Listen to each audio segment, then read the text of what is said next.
être rempli ou être revêtu. Alléluia. Amen. Nous allons prendre nos Bibles dans le livre de Luc. Luc 4 à partir du verset 1. La Bible dit dans le livre de Luc 4 verset 1, Jésus, rempli du Saint-Esprit, revint du Jourdain. Et il fut conduit par l'Esprit dans le désert, où il fut tenté par le diable pendant 40 jours. Il ne mangea rien durant ces jours-là, et après qu'il fut écoulé, il eut faim. Le diable lui dit, si tu es fils de Dieu, ordonne à cette pierre qu'elle devienne du pain. Jésus lui répondit, il est écrit, l'homme ne vivra pas de pain seulement. Alléluia. Amen. Donc le premier verset dit, Jésus rempli du Saint-Esprit. Alléluia. Amen. Mais lorsque nous prenons le même livre de Luc 4 au verset 14, à partir du verset 13 même, la Bible dit, après l'avoir tenté de toutes ces manières, le diable s'éloigna de lui jusqu'à un moment favorable. Et le verset 14 dit, Jésus, revêtu de la puissance de l'Esprit, retourna en Galilée et sa renommée se répandit dans tout le pays d'alentour. Il enseignait dans les synagogues et il était glorifié par tous. Alléluia. Amen. Le message que je vais partager aujourd'hui avec toi parle du mystère de rempli ou revêtu. Amen. Alléluia. Amen. La Bible dit dans le livre de Luc 4, à partir du verset 1, que Jésus-Christ, après son baptême, fut rempli du Saint-Esprit. Alléluia. Amen. Mais après qu'il fut rempli, il s'est retrouvé dans le désert. Et ce désert-là n'a pas été facile pour lui, parce qu'il a vécu 40 jours sans manger. Vous savez que je vous ai dit une fois que la Bible ne dit pas qu'il a vécu 40 jours sans boire. Mais la Bible dit qu'il a vécu 40 jours sans manger. Et que c'est après les 40 jours que le diable l'a tenté. Je vais parler d'un mystère ce matin. Le mystère de rempli par l'Esprit. Lorsqu'un chrétien commence à rencontrer, à avoir une rencontre par un serviteur ou par l'évangile avec le Saint-Esprit, nous constatons que le Saint-Esprit vient remplir cette personne. C'est une étape. Le fait d'être dans une église réveillée nous remplit du Saint-Esprit. Mais la Bible dit quoi? Que le fait que Jésus soit rempli du Saint-Esprit l'a conduit dans le désert. Amen. Amen. Tant qu'il n'était pas rempli du Saint-Esprit, il ne connaissait pas le désert officiel. Il y a un désert que Jésus a pu traverser dans sa vie, où il a dû aller en Égypte avec Joseph et Marie. Un autre désert où il a connu une mini-gloire à partir de 12 ans dans la synagogue face au docteur de la parole. Mais après, il est rentré dans un anonymat de 18 ans. Mais c'était un désert officieux.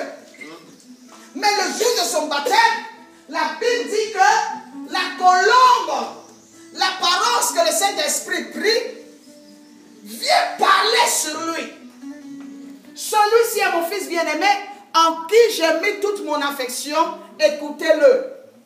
Il y a des choses que vous allez commencer à traverser parce que vous êtes remplis. Amen. Le fait que Dieu parle sur la vie d'une personne, le fait que Dieu montre quelqu'un au milieu d'un groupe, il révèle, il met la personne à part, il traite, il distingue la personne en disant celui celui-ci, celle-ci. C'est-à-dire qu'il montre qu'il a un projet spécial. À cause de cette révélation, plusieurs traversent le désert. Il y a les déserts officieux que tu rencontres quand tu n'es pas encore avec Dieu. Il y a des problèmes qui sont dus aux problèmes de famille, qui sont dus aux problèmes d'alliance, qui sont dus à certaines conditions, mais qui n'ont rien à voir avec ce que toi-même tu es en train de traverser avec le Seigneur. Et il y a des choses que nous avons traversées par conformisme ou par lien. Il y a tel problème dans la famille, tu subis ça parce que tu es membre de la famille. Mais il y a des problèmes que tu rencontreras dans ta vie chrétienne, dans ta vie ministérielle, dans ta vie de tous les jours, parce que tu es rempli. Il y a une sélection. Parce qu'avant 30 ans, Satan ne savait pas qui était le libérateur, qui était le Messie. C'est pour cela qu'il a habité Hérode pour tuer tous les enfants de 0 à 5 ans. Si on savait qui était le Messie, on n'allait pas tuer dans le tas. Il y a la révélation du Saint-Esprit et la présence du Saint-Esprit qui remplit une personne, qui conduit la personne dans le désert. Ce n'est pas facile le désert, écoutez-moi, bien-aimés. Le désert, c'est pour les caïds. Le désert, c'est pour les champions. Si tu n'es pas un champion, tu ne peux pas sortir du désert. Le désert tue des gens, mais le désert ne tue pas tout le monde. Il y a des personnes qui font leurs armes. Il y a des personnes qui se développent. Il y a des personnes qui se découvrent dans le désert. Je dis à quelqu'un ici qui traverse une situation, le désert t'équipera. Oh. David dit, quand je marche dans la vallée de l'ombre de la mort, c'est-à-dire dans le désert, je ne crains aucun mal. En parenthèse, je te dis pourquoi il a dit ça. Parce qu'il est un champion. Le désert ne tue pas tout le monde. Si tu meurs dans le désert, tu n'étais pas un champion. Si tu es un champion, quelle que soit la chaleur du désert, quelle que soit la fatigue du désert, tout ce qui tue les autres ne te tuera pas. Je ne sais pas si le propriétaire de ce message est ici. Il y a un motivateur de message. Amen. Une personne ici qui est à la base de ce message. Amen. Alléluia. Amen. Alors après, vous êtes remplis. Le désert arrive. Mais vous allez comprendre que être rempli n'est pas suffisant. Plusieurs chrétiens sont remplis de paroles, remplis de visions, remplis de prophéties, remplis de chansons chrétiennes. Mais ces personnes-là sont limitées dans leur action parce qu'elles n'ont pas le cœur de champion. La vie chrétienne, c'est une vie de challenger. C'est un monde où on t'impose. Si tu ne t'imposes pas, on t'écrasera. La vie chrétienne, ce n'est pas un monde de sentiments. Si tu crois que Dieu dit à Josué, fortifie-toi, prends courage, c'est parce qu'en fait de Dieu, ce n'est pas facile. Amen. Je dis à quelqu'un ce matin, c'est parce que je suis exercé au combat qu'il n'y a pas d'électricité, mais je prêche. Le désert m'a formé. Quand tu as commencé à prêcher dans les marchés, tu as commencé à prêcher dans les rues, tu as commencé à prêcher dans des endroits sans instruments, c'est une préparation au terrain. Ton apparence doit tromper les gens. Amen. Dans ta vie, ton physique ne doit rien avoir de manière graduelle avec ton intérieur. Amen. Je préfère que les gens n'imaginent même pas tes ressources Plutôt que les gens pensent que tu as des ressources alors que tu n'en as pas.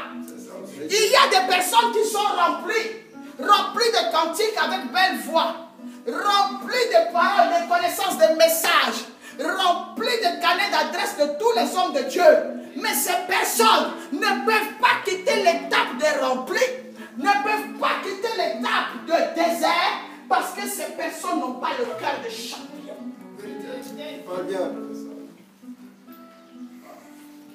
La vie ne s'arrête pas au combat ou aux obstacles. C'est pour ça qu'on dit que quand c'est dur, ce sont les durs qui avancent. Je ne respecte pas une personne pour son argent. Je ne respecte pas une personne en face de moi pour sa manière de parler. Je respecte les personnes qui ont des victoires dans les combats. Lorsque je vois une personne têtue, téméraire, une personne que rien n'arrête pour l'évangile, je suis émerveillé. Lorsque nous sommes remplis pas pour que le désert nous arrête. Nous sommes remplis pour pouvoir traverser le désert. Dieu ne peut pas mettre son potentiel, son don, son talent, sa grâce en une personne et que cette personne-là laisse tout cela dans le désert, dans les combats, dans les problèmes. Remplis mais vide. Remplis d'apparence mais vide à l'intérieur. Plusieurs chrétiens que tout arrête. L'électricité ne peut pas m'empêcher d'annoncer. Quand tu es rempli, tu es rempli. On connaît un maçon au pied du mur. Quand tu dis que tu es chrétien, il y a une attitude chrétienne. Il y a il y a des choses qu'on doit retrouver dans un chrétien. Un planichard n'est pas un chrétien, c'est un crétin.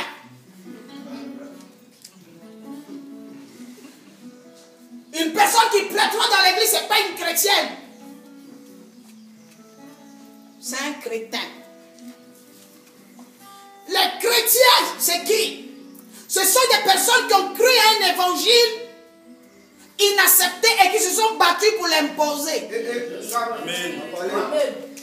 Les gens ne te soutiendront pas parce que tu parles bien. Les gens ne te soutiendront pas parce que tu es beau. La Bible dit que Jésus avait eu la croissance en stature, en connaissance, en grâce et en sagesse. Ça n'a pas poussé les gens à le suivre. Il était dans le vrai. Mais les gens jaugeaient sa chose. Tout ce qui n'est pas testé ne sera pas attesté. Oh. Tout doit être testé dans la vie. Tu dis Dieu t'a appelé, on va te tester. On va te tester par la méchanceté. On va te tester par la médisance. On va te tester par de mauvaises paroles. On va te tester par l'ingratitude. On va te tester par des déserts. On va te tester par des problèmes. Tu dis que Dieu t'a appelé. Tu dis que tu es serviteur de Dieu. Tu dis que tu es un chrétien. Il y a des événements qui doivent nous prouver. Quand tu dis j'ai le Saint-Esprit, je suis rempli. Prouve-nous que tu es rempli. Par ta manière de réagir. Je vous ai dit que le diable ne vous attaquera pas, vous êtes fort. Oh. Et puis, le jeûne n'empêche pas le combat ni la présence de l'ennemi. Le jeûne et la prière, au contraire, focalisent l'ennemi sur la personne qui jeûne et prie.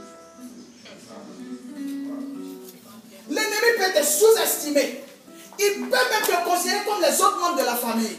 Mais quand tu vas commencer à avoir une vie de jeûne et de prière et de connaissance de la parole approfondie, il va laisser les autres pour se concentrer sur toi. Parce que toi, tu feras sortir les autres.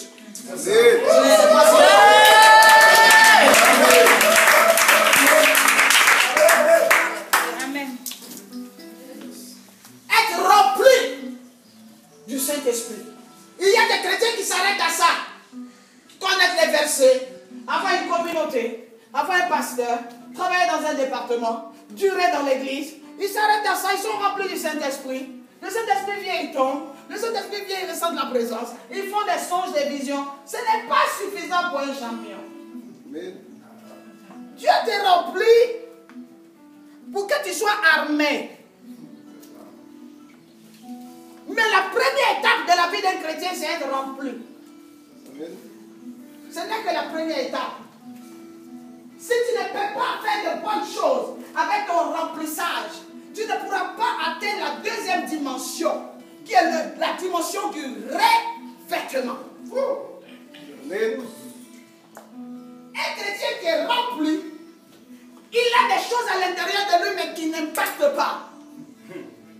Jésus était rempli, mais il eut faim. Il était rempli, mais il a été conduit dans le désert.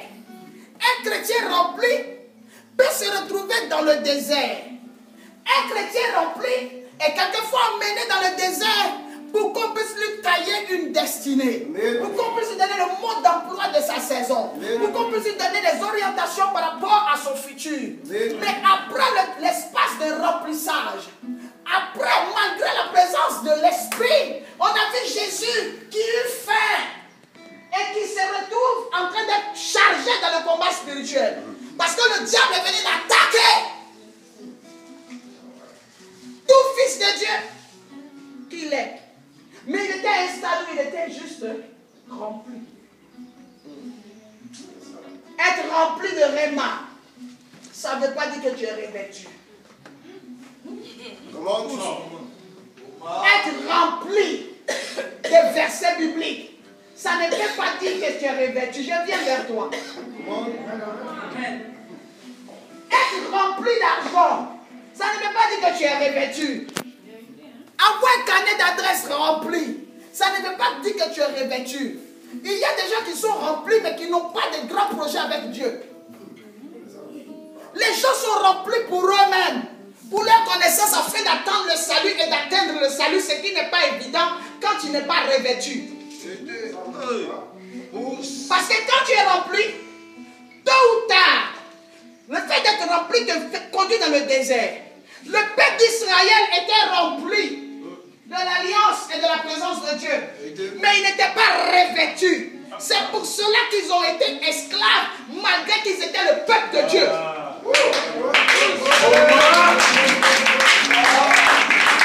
Explique-nous.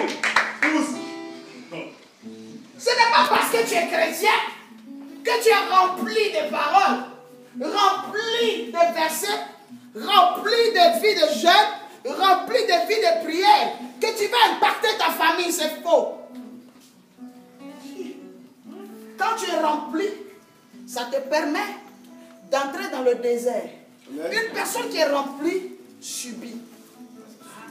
Une personne qui est revêtue fait subir. Amen.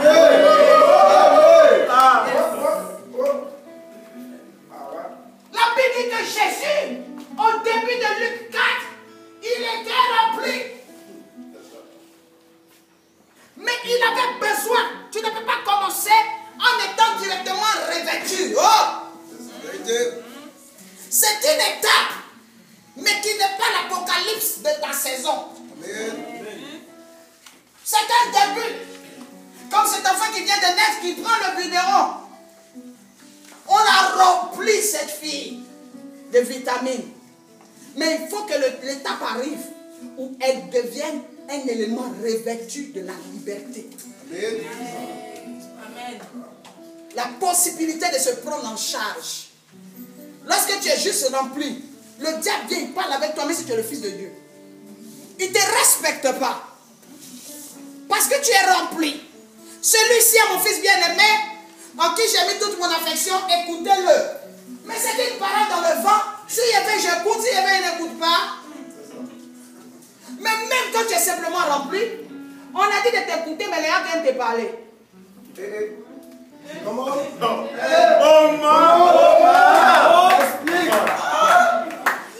L'Esprit de Dieu dit, celui-ci est mon fils bien-aimé, écoutez-le. Il n'a pas dit parler lui. Mais comme il était juste rempli, le diable fait le contraire.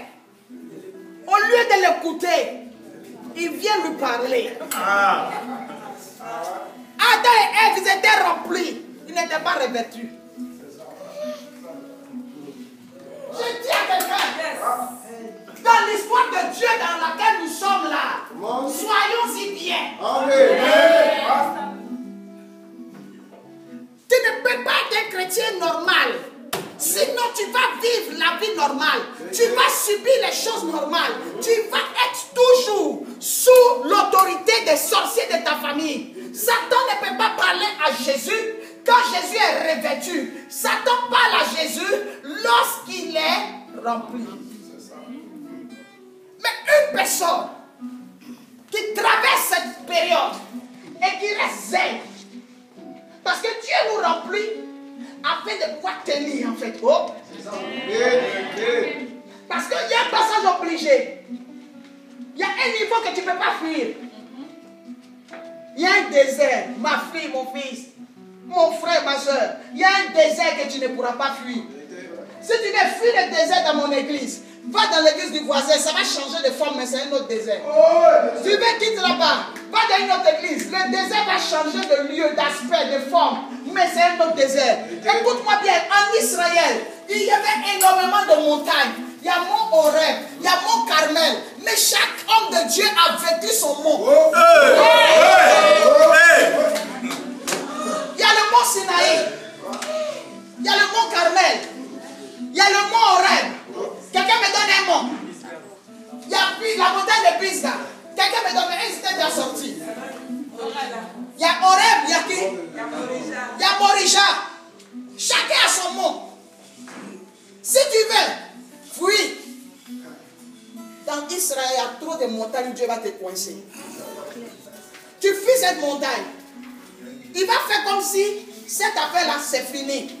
Mais devant, il te montre que c'est lui qui a planté ces montagnes. C'est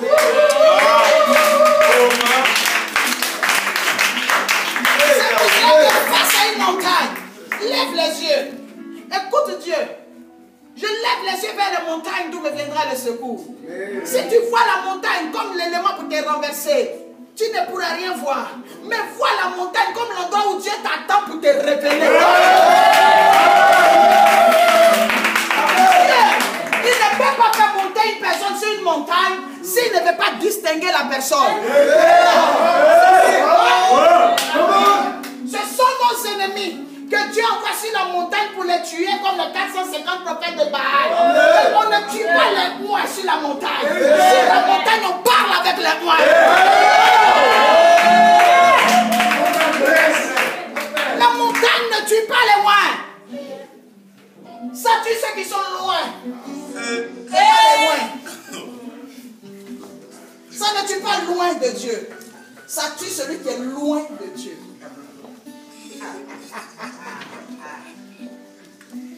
N'aie pas peur de la montagne. Il y a des montagnes qui sont des montagnes meurtrières pour certains, mais qui sont des montagnes de secours pour d'autres. Il y a des montagnes où Dieu cache des gens. Il y a des montagnes où Dieu sécurise des gens. Alors ta vallée n'est pas la vallée. Ce que toi tu peux traverser dans la vallée n'est pas ce qui m'attend. Des gens peuvent mourir à gauche, à droite. Ça ne veut pas dire que tu vas mourir. La vie n'a pas le même effet et le même impact sur tout le monde.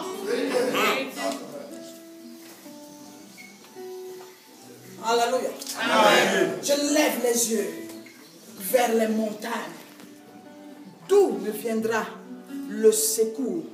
L'état de ton esprit sur la montagne détermine les résultats que tu auras en descendant.